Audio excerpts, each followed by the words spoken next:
Hello everyone, welcome my YouTube channel. दोस्तों, जैसा कि आप सबको पता है, उत्तर प्रदेश में पंचायत सहायक और डाटा एंट्री ऑपरेटर की पद आए हुए हैं और इसके फॉर्म 15 जून से भरे जाना है। दोस्तों, इस जॉब के बारे में मैं सारी जानकारी अपनी पिछली वीडियो में दे चुका हूं, लेकिन इस वीडियो में मैं आपको बताने वाला हूं आप इसके फॉर्म को कैसे फिल करेंगे, कहां से आपको ये फॉर्म मिलेगा और आपको कहां सबमिट करना है। तो सारा कुछ हम इससे रिलेटेड जानकारी देख चुके हैं, तो इसमें हम फॉर्म भरना सीखने वाले। चलिए स्टार्ट करते हैं। तो जैसा कि आप देख पाएंगे, मेरे पास ये फॉर्म है, इस तरीके का ये फॉर्म है। सबसे पहले आपको बता दूं ये फॉर्म आपको कहाँ से मिलेगा। एक तो आप इसके ऑफिशियल वेबसाइट से डाउनलोड कर सकते हैं, दूसरा आप हमारे टेलीग्राम चैनल से भी डाउनलोड कर सकते हैं। हमने ये फॉर्म और इसका नोटिफिकेशन पूरा डाल रखा है, तो वो वहाँ से जाकर आप डाउनलोड करके प्रिंट करा लें। और जमा कहाँ करना है मैं आपको लास्ट में बताऊँगा। तो सबसे पहले आपके सामने ये फॉर्म है, मैं इसे 2 भाग में लेकर आया हूँ। जैसा कि मैंने अभी आपको दिखाया था, इस तरीके का ये फॉर्म है, लेकिन आपको बड़ा शो इस वजह से मैं आपको 2 पेज में दिखा रहा हूँ। सबसे पहली चीज़, आपके यहाँ पर फ़ोटो लगना है। तो फ़ोटो की कोई दिक्कत नहीं है। अब आप सबसे पहली चीज़ है आवेदित ग्राम पंचायत, यानी जो आपकी ग्राम पंचायत है। तो जैसा कि जैसे हम पंचायत से हैं, तो वो हमें लिखना है पंचायत का नाम। तो हमारी पंचायत है रूपपुर। उसके बाद है विकास खंड। तो विकास खंड आपका जो भी हो, तो विकास खंड आपको डाल देना है। जैसे कि हमारा है नवाबगंज। उसके बाद आपका जनपद, आपका जनपद जो भी है, हमारा जनपद कौन सा है, बरेली। तो इसी तरीके से आपको फॉर्म भरना है, वरना आपका फॉर्म गलत हो सकता है। तो यहाँ पर सबसे पहले आता है आवेदक का नाम। तो आवेदक का नाम हम अपना नाम डाल देते हैं आर्यन इकराम। उसके बाद यहाँ आपको पिता का नाम डालना है, जो भी आपके पिता का नाम हो। ABCD लिख दे रहा हूँ, जो आपके पिता का नाम हो आपको वही डालना है। माता का नाम डालना है आपको, XYZ जो भी हो आपका। फिर आपका जन्म तिथि हाई स्कूल के अंक पत्र के अनुसार, यानी कि जो आपकी हाई स्कूल की मार्कशीट में जन्म तिथि लिखी है उस हिसाब से लिख देना। जैसे कि हमारी है 1/5/1995। तो ये हमारी जन्म तिथि लिख देना है। उसके बाद आपको अपनी आयु काउंट करना है। अब इसमें आप देख पाएंगे आयु आपकी जितनी बैठ रही है, इसमें 95 में से आप क्या करेंगे, जैसे कि 2024 चल रही है, उसी तरीके जैसे आज की डेट से आपको घटा देना है। लेकिन आपको किस डेट में से घटाना है, 1 जुलाई 2023 में से घटा देना है। अब जितनी भी आपकी आयु बने, मान लो ये आयु अगर 5 और 4 9 29 बन रही, तो आपको यहाँ 29 वर्ष लिख देना है। अब जितने महीने बन रहे हैं, 3 महीने 4 महीने जितने भी बन रहे हैं, उस महीने के हिसाब से लिख देना है। और दिन जितने बन रहे हैं, 20-22 दिन जो भी दिन बन रहे हैं, मैं आपको एग्जैक्ट नहीं बता रहा हूँ, बस आपको बता रहा हूँ किस तरीके से आपको ये भरना है। तो ये आपकी इस तरीके से डेट भर जाएगी। उसके बाद आपका लिंग, यानी महिला पुरुष, अन्य अगर पुरुष हैं तो आप क्या कर देंगे, इसमें पुरुष लिख देंगे। क्या लिख देंगे, पुरुष। अब आप जिस भी श्रेणी से आते हैं, अनुसूचित जनजाति से आते हैं, अनुसूचित जाति से आते हैं, पिछड़ा वर्ग से आते हैं, सामान्य से आते हैं, जो जिससे भी आते हैं आप लिख देंगे। हम सामान्य से आते हैं तो हम इसमें लिख देंगे सामान्य लिख देंगे। उसके बाद आपका स्थायी पता आपका जो भी हो, जिस भी आप ग्राम पंचायत में रहते हैं, अपने पूरा या अपने घर का एड्रेस पूरा डाल देना है।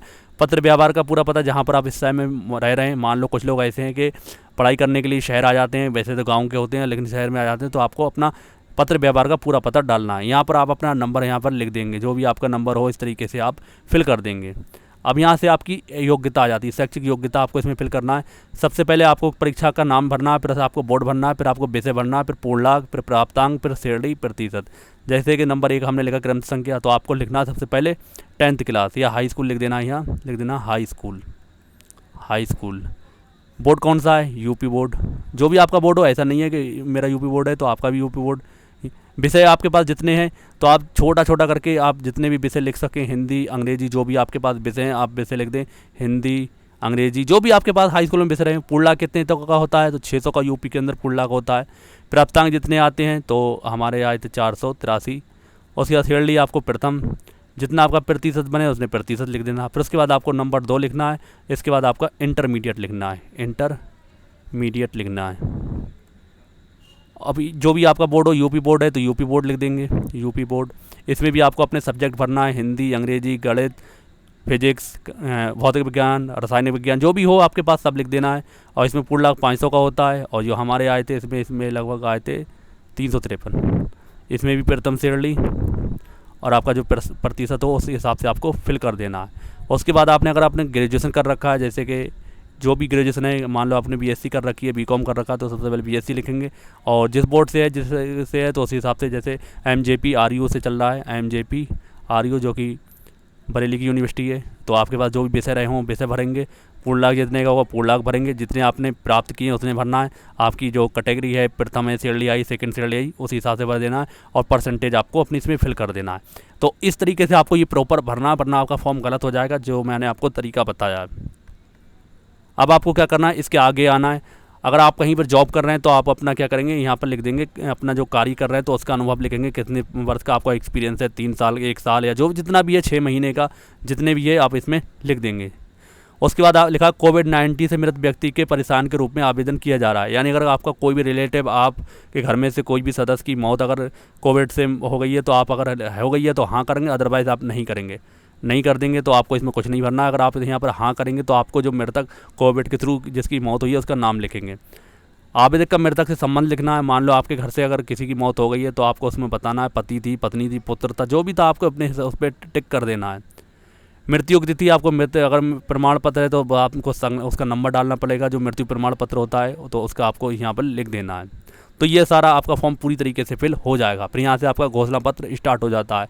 तो प्रमाणित किया जाता है कि मेरे द्वारा आवेदन पत्र में भरी गई सूचना सत्य है, मेरे द्वारा दी गई सूचना सत्य पाए जाने तथा आवेदन अपूर्ण मान्य पाए जाने पर मेरा प्रार्थना पत्र निरस्त किए जाने की दशा मुझे कोई आपत्ति नहीं होगी। भरी गई सूचना से संबंधित दस्तावेज संलग्न है। तो यहाँ पर अपने जो भी आपके सिग्नेचर हैं, इस तरीके से आप सिग्नेचर जो भी करते हो कर देंगे और डेट लिख देंगे। और यहाँ पर लिखा है प्राप्ति रसीद, ग्राम पंचायत विकासखंड, जिला पंचायत, राज्य अधिकारी। अब आपको जब ये फॉर्म फिल कहाँ करना, फिल तो हो गया है, अब आपको सबमिट कहाँ करना। आपका जो भी विकासखंड होगा, आपके जिस गांव में रहते हैं, आपका विकासखंड जहाँ भी हो, आप इसे लेकर जाएंगे, एक जगह काउंटर बना होगा, वहाँ पर आप फिल कर देंगे, मतलब ये फॉर्म जमा कर देंगे। और इसके साथ आपको डॉक्यूमेंट जो लगाना है, मैं आपको पिछली वीडियो में बता चुका हूँ, जो डॉक्यूमेंट लगना है, सारे डॉक्यूमेंट्स आपको साथ में देना है। आपका जाति प्रमाण पत्र, आय प्रमाण पत्र, आपका मूल निवास, आपकी हाई स्कूल इंटर की मार्कशीट या आपने ग्रेजुएशन करा है उसकी मार्कशीट, आपका आधार कार्ड, ये सारी डिटेल आपको उसमें फिल कर दें, मतलब आपके उसको फोटोकॉपी लगाना है। जब आप ये फॉर्म की सब कुछ दे देंगे तो वो क्या करेंगे, जो ये आपका फॉर्म जमा करेंगे तो वो इतनी ये रसीद काट कर आपको, इतनी यहाँ से काट कर आपको दे देंगे। तो इस पर क्या होगा, प्राप्तकर्ता का नाम होगा, जो भी आपका नाम हो उसमें दिनांक होगा, और प्राप्तकर्ता जो आपके पास हैं, मतलब जो भी जिन्होंने ये सबमिट कर, मतलब लेंगे, जो जमा करेंगे, यहाँ पर वो अपने सिग्नेचर करके देंगे, उनका नाम लिखेंगे और दिनांक लिखेंगे, और ये रसीद आपको मिल जाएगी। यानी आपका फॉर्म पूरी तरीके से फिल हो चुका होगा। अब आपका मेरिट लिस्ट में नाम आएगा तो आपको ये जॉइनिंग मिल जाएगी। तो बहुत ही सीधा सच्चा प्रोसेस है। बहुत सारे स्टूडेंट पूछ रहे थे कि इसमें सैलरी क्या है, तो सैलरी आपको बता दूं, 6000 प्लस सैलरी आपकी रहने वाली है, 6K प्लस सैलरी। लेकिन ये सैलरी बहुत कम है मेरे हिसाब से। बस आपके लिए ये है कि ओवर टाइम जॉब में आप इसके साथ अपनी तैयारी कर सकते हैं। ये ना समझे कि परमानेंट जॉब इसे मान के चलेंगे, तो बहुत कुछ नहीं है इसमें। और एक बात आपको बता दूं, ये 1 साल के लिए है, लेकिन जब आपका कार्य अगर पूरी तरीके से अच्छा होता है, आप पूरी तरीके से बढ़िया तरीके से काम को करते हैं, तो आपको 2 साल के लिए टाइम पीरियड बढ़ाया जा सकता है। तो ग्राम प्रधान और पंचायत के जो लोग हैं वो इसे बढ़ा देंगे। कुल मिलाकर ये 5 साल तक तो आप मान के चलें, जब तक आपका प्रधान रहेगा।